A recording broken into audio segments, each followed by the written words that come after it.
കേരളത്തിലെ കോൺഗ്രസ് രാഷ്ട്രീയത്തിൽ അടുത്ത മുഖ്യമന്ത്രി സ്ഥാനത്തെ ചൊല്ലിയുള്ള ചർച്ചകൾ അണപൊട്ടുമ്പോൾ നിലപാടുകൾ വ്യക്തമാക്കി മുതിർന്ന കോൺഗ്രസ് നേതാവ് അജയ് തറയിൽ രംഗത്തെത്തി. കെ.സി. വേണുഗോപാൽ ഉൾപ്പെടെയുള്ള പ്രമുഖ നേതാക്കളുടെ പേരുകൾ ഉയർന്നു കേൾക്കുന്ന പശ്ചാത്തലത്തിൽ പാർട്ടിക്കുള്ളിലെ ആഭ്യന്തര ജനാധിപത്യത്തെയും സോഷ്യൽ മീഡിയ സ്വാധീനത്തെയും കുറിച്ച് അദ്ദേഹം നടത്തിയ നിരീക്ഷണങ്ങൾ വലിയ രാഷ്ട്രീയ ചർച്ചകൾക്ക് വഴിമരുന്നിട്ടിരിക്കുകയാണ്.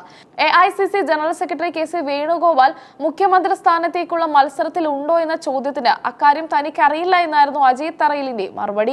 വേണുഗോപാൽ പാർട്ടിയുടെ ശക്തമായ തിരഞ്ഞെടുപ്പ് പ്രവർത്തനങ്ങൾക്ക് നേതൃത്വം നൽകുന്ന വ്യക്തിയാണെന്ന കാര്യത്തിൽ തർക്കമില്ലെന്നും അദ്ദേഹം കൂട്ടിച്ചേർത്തു. എങ്കിലും കെ.സി. വേണുഗോപാലിന്റെ ഒരു പക്ഷക്കാരനായി നിന്നുകൊണ്ട് സംസാരിക്കാൻ താൻ ആഗ്രഹിക്കുന്നില്ലെന്ന് അജയ് തറയിൽ വ്യക്തമാക്കി. പാർട്ടിയുടെ നന്മയും രാഷ്ട്രീയ മര്യാദകളുമാണ് പ്രധാനം. നേതാക്കളുടെ പേരുകൾ ചർച്ചയാക്കുന്നതിനേക്കാൾ പ്രധാനം അവർ എങ്ങനെയാ പദവിയിലേക്ക് എത്തുന്നു എന്നതാണെന്ന് അദ്ദേഹം വിശ്വസിക്കുന്നു.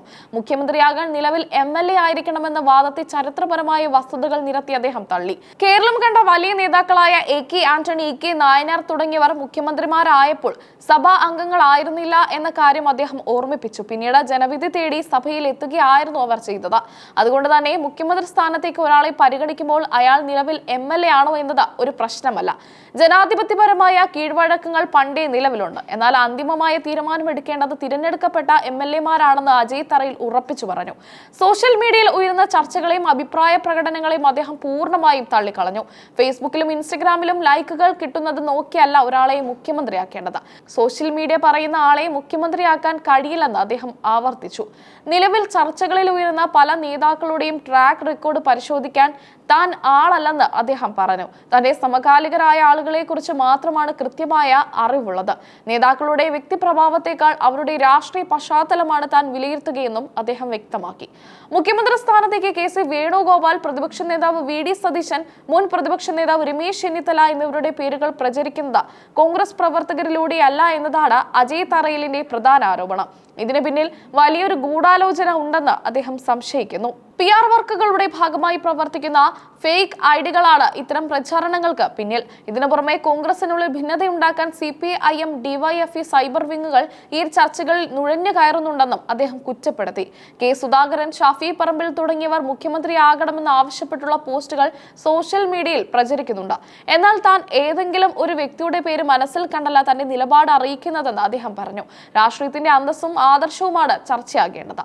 സോഷ്യൽ മീഡിയയുടെ അതിപ്രസരം രാഷ്ട്രീയത്തെ മലിനമാക്കുന്നു എന്നാണ് അജയ് തറയിലിന്റെ നിരീക്ഷണം. ഒരു ആൻഡ്രോയിഡ് ഫോൺ കൈവശമുള്ള ആർക്കും എന്തും വിളിച്ചു പറയാവുന്ന അവസ്ഥയാണ് ഇന്നുള്ളത്.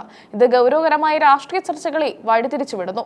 പാർട്ടിക്ക് വേണ്ടി വെയിലുകൊള്ളാനോ സമരം ചെയ്യാനോ പോകാതെ സുരക്ഷിതമായ മുറിയിലിരുന്ന് അഭിപ്രായം പറയുന്ന ഒരു വിഭാഗം വളർന്നു വന്നിട്ടുണ്ട്. പെയ്ഡ് PR വർക്കുകളും കോൺഗ്രസ് വിരുദ്ധരായ ആളുകളുമാണ് ഇത്തരം ഓൺലൈൻ പ്രചാരണങ്ങളെ നിയന്ത്രിക്കുന്നത്. യഥാർത്ഥ കോൺഗ്രസ് സംസ്കാരം ഉൾക്കൊള്ളുന്നവർ ആരാകണം മുഖ്യമന്ത്രി എന്ന കാര്യത്തിൽ അജയ് തറയിലിന് വ്യക്തമായ കാഴ്ചപ്പാടുണ്ട്. വിദ്യാർത്ഥി പ്രസ്ഥാനത്തിലൂടെ കടന്നു വന്ന സംഘടനയ്ക്ക് വേണ്ടി ജീവിതം ഉടിഞ്ഞുവെച്ചവർക്കായിരിക്കണം മുൻഗണന. തടവറകൾ കണ്ടവരും ജനകീയ പ്രശ്നങ്ങൾക്ക് വേണ്ടി തെരുവിലിറങ്ങി സമരം ചെയ്ത പോലീസിന്റെ തല്ല് വാങ്ങിയവരുമാകണം നേതൃസ്ഥാനത്തേക്ക് വരേണ്ടത്. ത്യാഗനിർഭരമായ രാഷ്ട്രീയ പ്രവർത്തനം നടത്തിയവർക്ക് ജനങ്ങളുടെ വേദന മനസ്സിലാക്കാൻ കഴിയുമെന്ന് അദ്ദേഹം വിശ്വസിക്കുന്നു.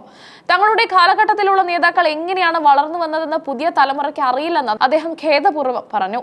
ഇന്നത്തെ പലരും രാഷ്ട്രീയത്തെ കാണുന്നത് അധികാരം നേടാനുള്ള എളുപ്പ വഴിയായിട്ടാണ്. എന്നാൽ കോൺഗ്രസിന്റെ ചരിത്രം സമരങ്ങളുടേതാണ്. ജയിലിൽ കിടന്ന് കഷ്ടപ്പെട്ട് സമരം ചെയ്യുകയും തല്ലുകൊള്ളുകയും ചെയ്ത ആരെങ്കിലുമാണ് മുഖ്യമന്ത്രി ആകേണ്ടതെന്നാണ് അദ്ദേഹത്തിന്റെ പക്ഷം. അത്തരം നേതാക്കളെ പാർട്ടിയെയും ഭരണത്തെയും ഒരുപോലെ മുന്നോട്ട് കൊണ്ടുപോകാൻ സാധിക്കൂ. കോൺഗ്രസിനുള്ളിലെ വിഭാഗീയതയ്ക്ക് ആക്കം കൂട്ടാൻ സൈബർ ഇടങ്ങൾ ഉപയോഗിക്കപ്പെടുന്നതിനെ അദ്ദേഹം ശക്തമായി എതിർക്കുന്നു.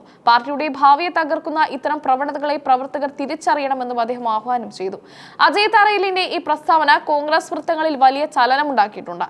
PR ഏജൻസികളുടെ സ്വാധീനം പാർട്ടിക്കുള്ളിൽ വർദ്ധിക്കുന്നു എന്ന അദ്ദേഹത്തിന്റെ ആരോപണം പല മുതിർന്ന നേതാക്കളെയും പ്രതിക്കൂട്ടിലാക്കുന്നതാണ്. വരാനിരിക്കുന്ന നിയമസഭാ തിരഞ്ഞെടുപ്പിന് മുന്നോടിയായി പാർട്ടിയിൽ ഐക്യം പുനഃസ്ഥാപിക്കേണ്ടതുണ്ട്.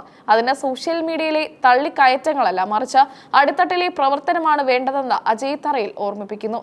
നയപരമായ തീരുമാനങ്ങൾ എടുക്കേണ്ടത് പാർട്ടിയുടെ ഔദ്യോഗിക വേദികളിലാണെന്നും അല്ലാതെ സൈബർ ഇടങ്ങളിലെ ലൈക്കുകളുടെ എണ്ണം നോക്കിയല്ലെന്നും അദ്ദേഹം പറയുമ്പോൾ അത് കോൺഗ്രസിലെ ഓരോ അണിക്കും നൽകുന്ന ശക്തമായ സന്ദേശമാണ്.